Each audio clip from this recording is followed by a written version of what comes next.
Hello, this is Bullet, aka the Passive Aggressive Sherpa. In today's video, we're taking a look at the weekly reset, and to be honest, I don't even know where to begin.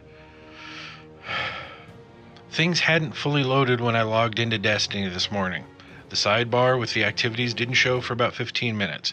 Then the Destiny servers kept losing connection. It was ugly all around. There's a ton of stuff that has been added to our players menu. It was the first thing I looked at this morning, so I figure we'll start there. But keep in mind, this isn't a tutorial, so I don't know how to use this stuff yet.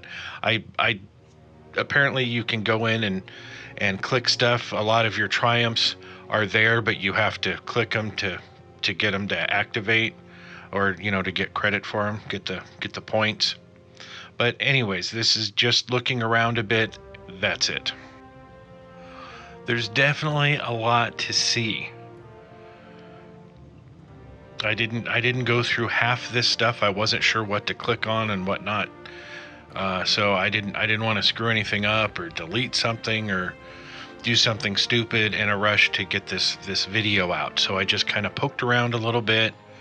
It looks like things that are highlighted with a little green there you can click on and you get points for. There's multiple there's like 3 pages. It looks like for each character. So have fun going through that. It lets you know what you can do. You can track things if you haven't completed them yet. So that's going to keep us busy for a while, just in this stuff alone.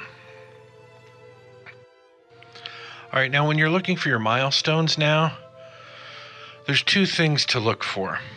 Every destination has or wherever there's something, some sort of a milestone, you'll see the gold looking various emblems.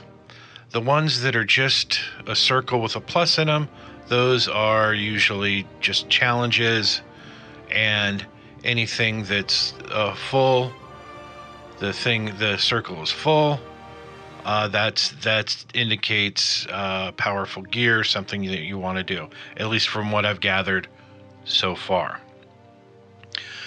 A few things to note.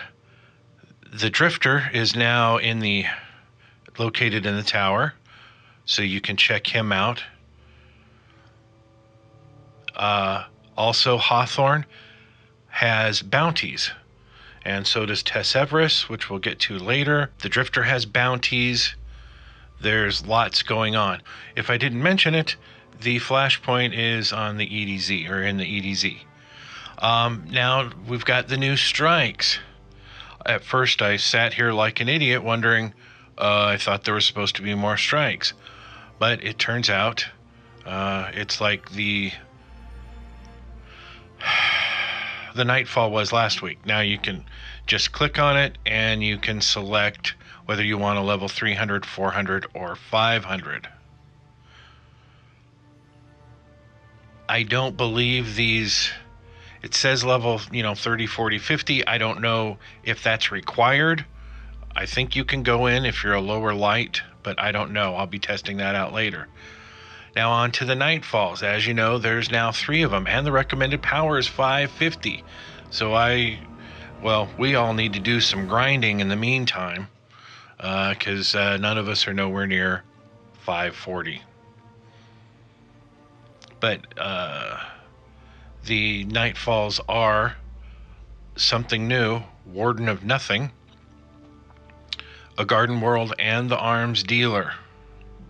Keep in mind the challenge, or the modifications that you saw there. Those are just what I have on my Nightfall challenge card. Those change depending upon whatever it is that you've selected. This is not standard for everybody. That's my challenge card, and that's what I have. Keep in mind there's no prestige anymore, at least not that I'm aware of, but all these strikes do have modifiers that you can select by using your challenge card.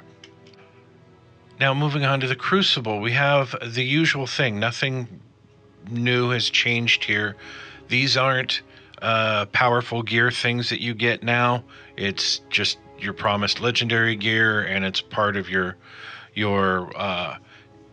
milestones, but I don't know what's the point of having milestones if they're not giving you powerful gear. And we've got, it looks like Doubles is back this week. All right, and if you've forgotten, the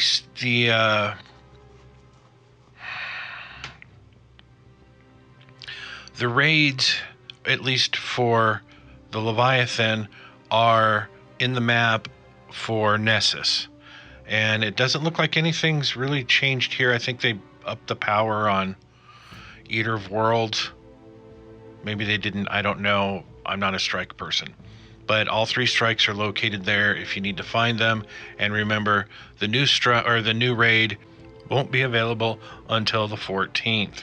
Now, the first thing I did when I got to the tower was I went over to see Banshee and what he's got. And he's selling the new mod components. I don't have any info on this. I don't know what it is. I have about 6,000 gun materials in my vault. I only had a few here, but I thought I would buy a few weapons and see what's going on. And each one I bought came at a higher light than the one previously. So that's kind of cool. And there's some new rolls of year 1 stuff that I thought was pretty cool. I was able to set my Better Devils up as it's now, I think, 401 now. So anyways, if you've got some stuff before you start the campaign, jump over to see Banshee and rank up some of your weapons. All right, then I went over to talk to Tess. While I was in orbit, after I loaded the game, I was given 1,000 in silver.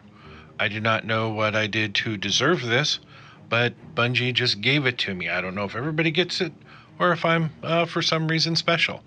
I don't think I'm special, so I'm pretty sure everybody gets it. I bought a couple of packages here with that silver. We take a quick look at it. I'm not going to go through all this stuff, but you'll be able to watch it as it plays through. The prismatic matrix is back, and I love this. I'm hoping to, if I don't earn this, I'm going to buy it. But there's some good stuff here, and it's worth taking a look at when you stop in at the tower.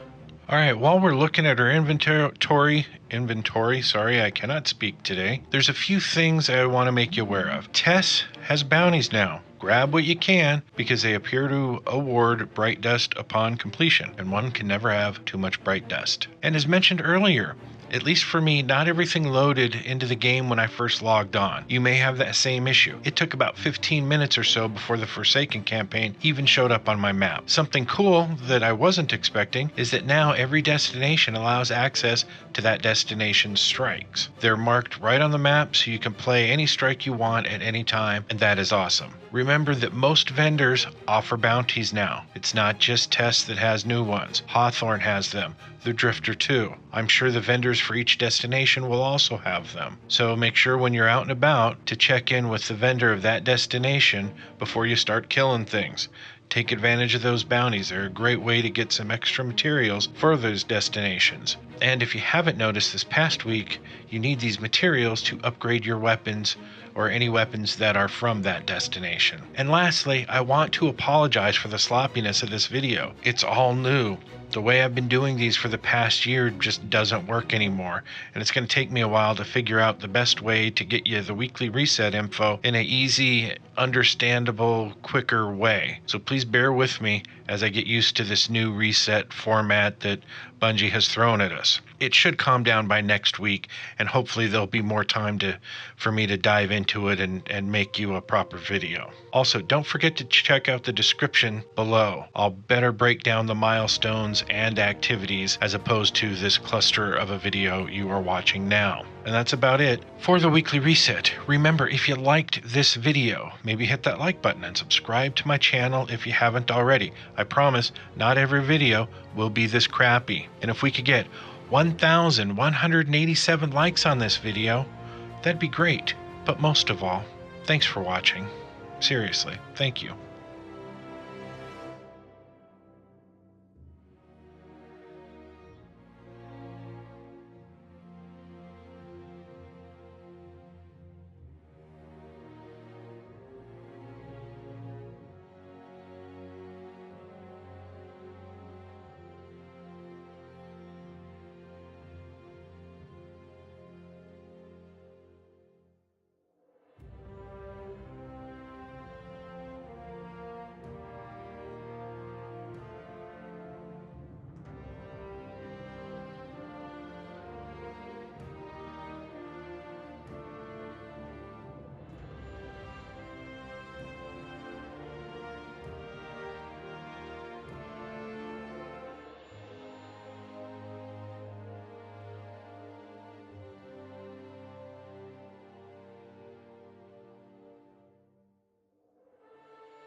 Welcome to Gambit, kid. Call me Drifter. Here you're gonna compete against another fire team in a hunt for the enemies of humanity. I name them, you kill them. Now they're gonna leave some stuff behind. Pick them up and drop them in the bank as proof that you're doing your job. Better you do your job, the rougher you make it for the other team. But there's a twist. Y'all are gonna have to bang knuckles face to face with the other team from time to time. And let me tell you, if there's one thing I've learned in all my travels, nothing kills a Guardian faster than another Guardian. Woo! Get ready to be bad guys!